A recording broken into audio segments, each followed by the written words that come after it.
Halo pemirsa dimanapun Anda berada, semoga semua dalam keadaan sehat dan selamat tak kurang suatu apa. Karena hari ini Kamis 4 November 2021, saya mendengar ada sejumlah kejadian ekstrim, cuaca ekstrim. Satu diantaranya adalah peristiwa banjir bandang di kota Batu, Jawa Timur yang menimbulkan korban serta kerusakan yang signifikan. Dan ini selaras dengan peringatan yang sudah disampaikan BMKG beberapa waktu lalu terkait dengan dampak La Nina yang akan mempengaruhi cuaca ekstrim di awal musim hujan 2021 ini hingga perkiraan mencapai April 2022.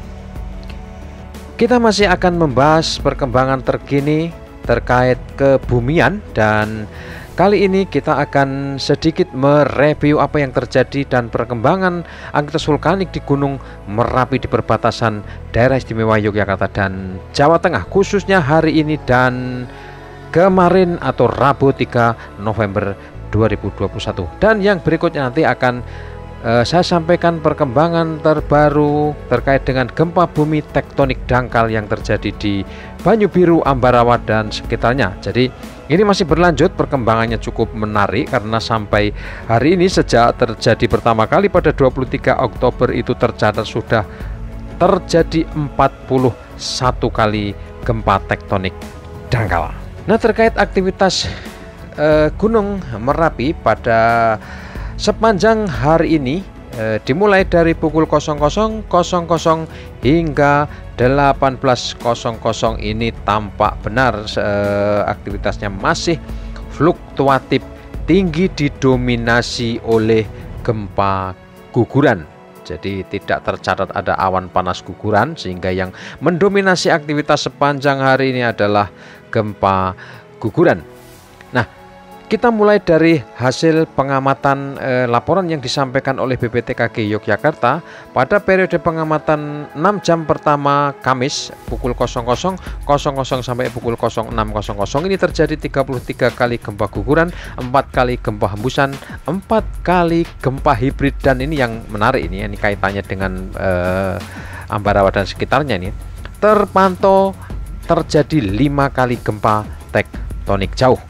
Kemudian pada 6 jam berikutnya, yaitu pada pukul 06.00 sampai pukul 12.00 terjadi 35 kali gempa guguran, 12 kali gempa hembusan, 2 kali gempa hibrid, dan 1 kali gempa tektonik jauh. Jadi dalam 12 jam pertama Kamis itu tercatat ada 6 kali gempa tektonik. Kemudian 6 jam berikutnya, periode ketiga ini pukul 12.00 sampai 18.00 terjadi 36 kali gempa guguran, 2 kali gempa hembusan, dan 2 kali gempa hibrid atau multiphase. Jadi ini gempa hibrid atau MP ini masih terus terjadi. Ini mengindikasikan pertumbuhan kupah lava di puncak Merapi masih terus berlangsung. Nah, aktivitas pada hari sebelumnya juga sama, kurang lebih sama, mirip-mirip begitu, yaitu didominasi oleh gempa guguran. Sepanjang 24 jam pada 3 November 2021 terjadi 156 kali gempa guguran, 8 kali gempa hibrid fase banyak, dan 1 gempa tektonik jauh. Kemudian gempa hembusan teridentifikasi berlangsung 45 kali. Secara umum cuaca cukup cerah di pagi hari, tetapi siang, sore, dan malam cenderung tertutup awan. Dan informasi lain terkait dengan deformasi atau kembang kempisnya gunung, berdasarkan hasil pengukuran selama 3 hari terakhir per 3 November itu tidak bisa terukur, tetapi hari sebelumnya ini ada data mencapai kurang lebih 3 cm. Tetapi secara umum ini tidak ada perkembangan yang signifikan, dan rekomendasi yang diberikan BPTKG masih seperti sebelumnya sejak status Merapi ditetapkan siaga atau level 3 pada 5 November 2020. Berikutnya terkait dengan perkembangan terakhir kegempaan di sekitar Ambarawa, terutama ini di Banyu Biru, kemudian beberapa dirasakan di daerah Jambu, kemudian Rawapening dan sekitarnya. Ini selaras dengan apa yang disampaikan oleh para pemirsa di channel ini yang merasakan ya, terutama warga di Jambu, Banyu Biru dan lain dan sekitarnya itu merasakan ada getaran beberapa kali pada Kamis 4 November. Dan merujuk data yang dipublikasikan oleh BMKG Pusat, terutama ini disampaikan oleh Dr.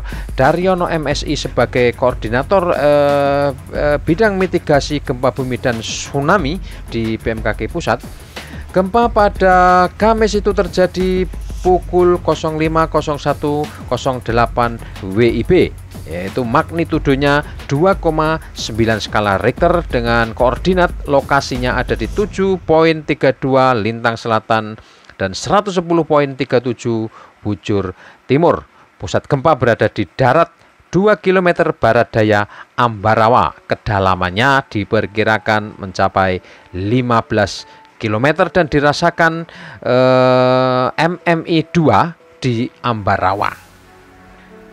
Seperti yang pernah disampaikan sebelumnya oleh Dr. Daryono MSI dari BMKG Pusat ini, rentetan gempa tektonik dangkal yang terjadi di Banyu Biru, Ambarawa dan sekitarnya ini terindikasi merupakan kawanan gempa atau yang disebut sebagai gempa SWAM.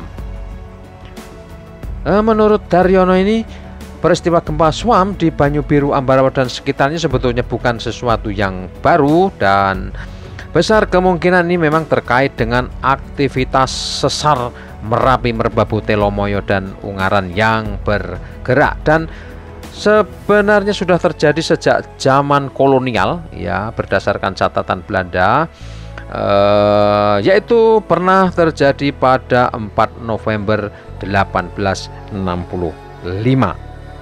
Secara persis peristiwanya itu sebetulnya terjadi bulan sebelumnya, tetapi dipublikasikan oleh pemberitaan di pemerintahan kolonial itu pada 4 November 1865. Sebetulnya peristiwanya itu terjadi pada 22 Oktober 1865, yaitu sekira pukul 09.16. Di situ disebutkan bahwa terjadi guncangan gempa di Ambarawa dan pada keesokan paginya pada tanggal 23 pukul 02.45 guncangan kembali terjadi lagi. Ini dalam bahasa mereka yang disebutkan di dalam news atau Henders and Unvertebrate for Netherlands India, itu disebutkan bahwa sementara di Banyu Biru arah gempa lebih ke arah selatan daripada sebelumnya. Guncangan diikuti oleh suara gemuruh di bawah tanah, tetapi berlangsung terus-menerus yang berulang kali. Rawapening tampak dalam kondisi normal. Nah, jadi dalam berita Belanda itu sudah disebutkan terjadi gempa, tetapi di situ disebutkan ada suara gemuruh di bawah tanah. Nah, untuk kejadian yang terakhir di sekitaran Banyu Biru ini memang belum ada laporan ada suara gemuruh dan seterusnya, dan ini memang banyak orang yang kemudian berspekulasi bahwa gempa-gempa yang terjadi di seputaran Ambarawa, Rawapening, Salatiga, Ungaran dan seterusnya ini ada kaitannya dengan aktivitas vulkanik di daerah tersebut.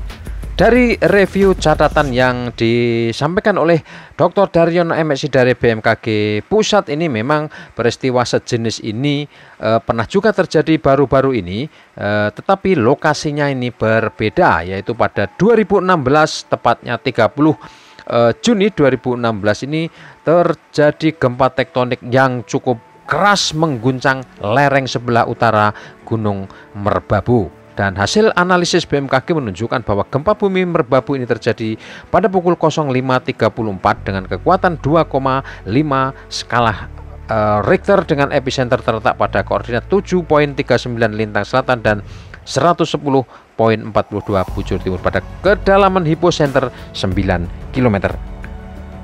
Guncangan yang dilaporkan cukup keras ini dirasakan di wilayah Jogonayan, Kecamatan Ngablak, Magelang yang berjarak sekira 12 km arah barat daya kota Salatiga. Epicenter hasil analisis BMKG menunjukkan bahwa pusat gempa bumi terletak pada zona sesar aktif yang terdapat di lereng utara Gunung Merbabu. BMKG juga memastikan bahwa gempa bumi yang mengguncang kawasan lereng utara Merbabu pada saat itu adalah bukan gempa vulkanik, dan ini berdasarkan dari anatomi gelombang gempa yang tercatat oleh sensor gempa bumi di Jepara, Semarang, Sleman, dan Gunung Kidul. Seluruh catatan menunjukkan bahwa gempa bumi yang terjadi merupakan gempa bumi tektonik akibat aktivitas sesar aktif. Dalam catatan seismogram tampak jelas terjadinya selisih antara gelombang P dan S yang singkat karena sekitar 8 detik yang menunjukkan bahwa aktivitas gempa tektonik berkedalaman dangkal.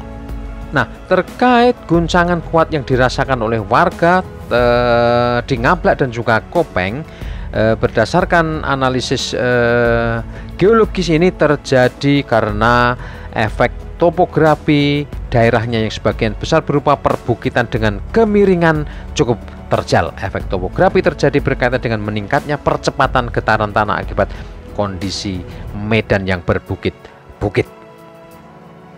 Dua peneliti Pusat Survei Geologi Bandung, yaitu A. Suhaimi dan Yayan Sopyan, pada 2007 menuliskan secara ringkas analisis terkait dengan seismotektonik wilayah Jawa Tengah. Nah, berdasarkan sejarah kejadian gempa bumi merusak, wilayah Jawa Tengah memang ditetapkan sebagai wilayah rawan gempa bumi Indonesia nomor 7. Ini berdasarkan data di Pusat Survei Geologi Departemen Energi atau Kementerian ESDM pada 2003. Wilayah Jawa Tengah ini dapat dikenali mempunyai 7 lajur seismotektonik. Ya, bisa kita urutkan. Yang pertama adalah lajur seismotektonik sesar mendatar mengiri. Ini membujur dari Cilacap, Semarang, Jepara, yaitu mengarahnya dari barat daya menuju ke timur laut. Yang kedua adalah lajur seismotektonik sesar mengiri Opak Progo yang mengarah dari barat daya menuju ke timur laut. Yang ketiga, lajur seismotektonik sesar mendatar mengiri Citandui dan Bumiayu dengan arah barat laut ke tenggara. Yang keempat, lajur seismotektonik sesar normal Merapi Merbabu Ungaran Semarang yang mengiris atau mengarah utara selatan. Yang kelima ada lajur seismotektonik sesar naik pantai utara Jawa Tengah yang mengarah barat ke timur. Yang keenam, lajur seismotektonik sesar naik atau tunjaman tua mengarah barat ke timur. Serta yang terakhir adalah lajur seismotektonik sesar naik tunjaman selatan Jawa yang mengarah barat ke timur. Gempa bumi yang terjadi pada lajur seismotektonik sesar tersebut di atas memperlihatkan mekanisme vokal sesar mendatar dan naik. Pada lajur seismotektonik tunjaman Jawa Tengah ditemui adanya rumpang gempa bumi atau seismic gap pada kedalaman gempa bumi antara 250 sampai 500 km. Gempa bumi lajur tunjaman menurut Benioff Wadati di kedalaman lebih dari 500 km di sebelah utara Jawa atau sebelah utara Pulau Jawa umumnya memperlihatkan mekanisme vokal sesar normal. Kota-kota besar di Jawa Tengah seperti Cilacap, Bumiayu, Kebumen, Purworejo, Wonosobo, Semarang, Ungaran, Salatiga, Klaten, dan Yogyakarta umumnya terletak pada lajur seismotektonik yang bertindak sebagai sumber gempa bumi tektonik. Dan pada 2006 sebagian daerah Yogyakarta, Klaten, mungkin sampai ke Solo itu merasakan guncangan yang sangat keras ketika sesar opak ini bergerak, menimbulkan kerusakan yang luar biasa dan menimbulkan korban jiwa yang tidak sedikit. Nah, kewaspadaan akan ancaman bahaya gempa bumi tektonik sesar aktif di kota-kota tersebut di atas merupakan salah satu upaya mengurangi risiko bahaya gempa bumi, atau ini adalah upaya mitigasi gempa bumi. Sehingga jika terjadi kegempaan di wilayah Yogyakarta, Wonogiri, Pacitan, dan kemudian mengarah ke barat sampai Cilacap, ini sesuatu yang sudah bisa diprediksikan karena memang daerah-daerah ini sangat rawan gempa bumi tektonik. Nah, demikian informasi yang bisa disampaikan, perkembangan terkini dan beberapa informasi yang menarik. Semoga ini memberikan pengetahuan baru kepada kita, tambahan informasi yang bermanfaat untuk Anda dan kita semua. Dadah. Sampai jumpa di edisi berikutnya. Jangan lupa like, komen, dan subscribe.